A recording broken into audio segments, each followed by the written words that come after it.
All right, let's dive into a truly magical story today. We're exploring Grace Lin's incredible novel, Where the Mountain Meets the Moon. Now, this is the enchanting tale of a young girl named Minli who sets off on this, well, seemingly impossible quest, all to change her family's fortune. So let's set the scene.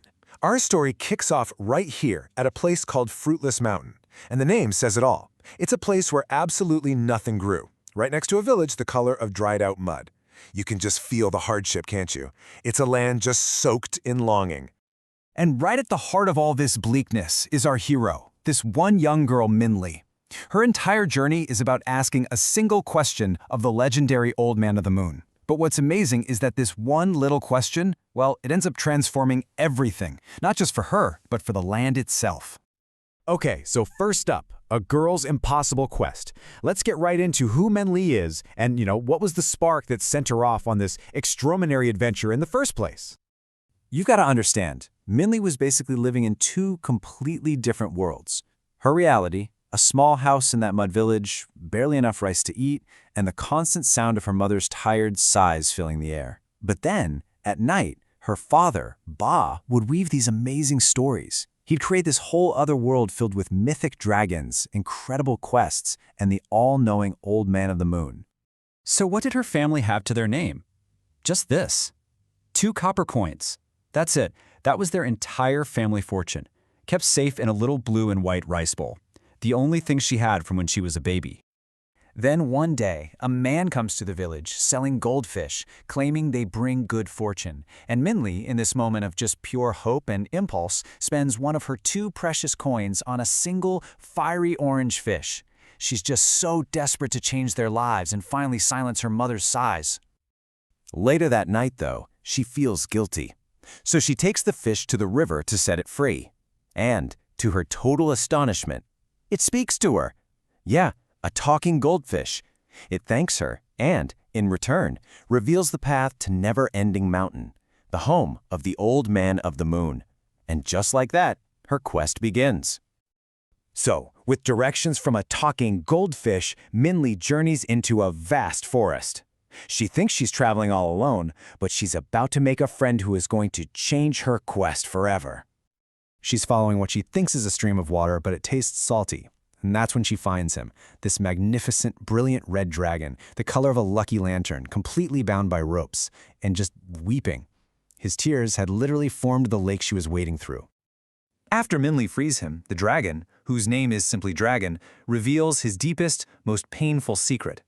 Unlike all the other dragons from the stories, he's stuck on the ground. He can't fly. And that becomes his reason for joining Minli's quest. Turns out, he also has a question for the Old Man of the Moon. So, to get past a grove that's guarded by these really greedy monkeys, Minli comes up with a pretty clever plan. She cooks all of her rice and leaves it in a pot as bait, covering it with a fish net. The monkeys can slip their empty hands through the net to grab the rice, but they can't pull their full fists back out. They're literally trapped by their own greed, which lets Minli and Dragon pass right by.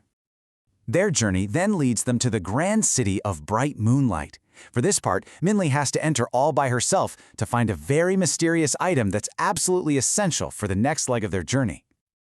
So, inside this bustling city, Minli is searching for the king. She comes across a poor beggar, and with that one last copper coin she has, she buys him a peach. Now, this simple act of kindness, it's actually a test. Because that beggar, he's none other than the king himself, in disguise. The king doesn't reward her with gold or jewels. He gives her the borrowed line she was sent to find. It's a single page from the Book of Fortune, and when she looks at it in the moonlight, this message appears on it. This lesson is going to become absolutely central to her entire journey.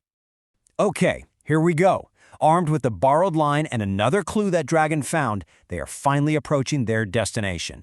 The moment of truth is at hand. Using that page and a magical red thread, Minli actually creates a bridge that stretches right up into the sky, leading her to the very top of Never-Ending Mountain. After everything she's been through, she has finally arrived. But here's the catch. After all those miles, all the monsters, all the challenges, she's told she can ask only one question. Just one. And this is the terrible choice she's facing. The entire reason for her quest, her family's poverty and sadness, weighed against the promise she made to her new friend, Dragon. Which question do you think she asks? She chooses her friend. In the single most important moment of her entire life, she selflessly asks the question for someone else. And that one selfless act, it changes everything.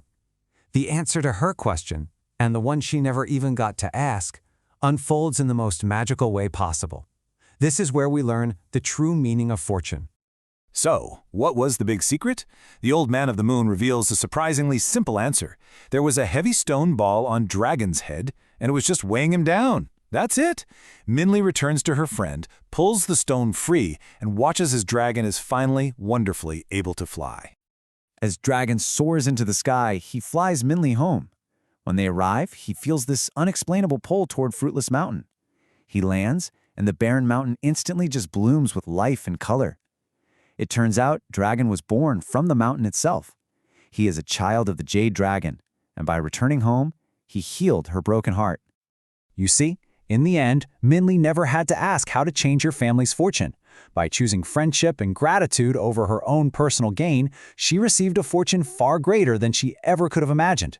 The mountain bloomed, her family found happiness, and she had a friend who could fly. Minli's story really teaches us that true fortune isn't about what you get, but what you give. And it leaves us with this thought. If you were faced with a single life-altering question, who would you ask it for?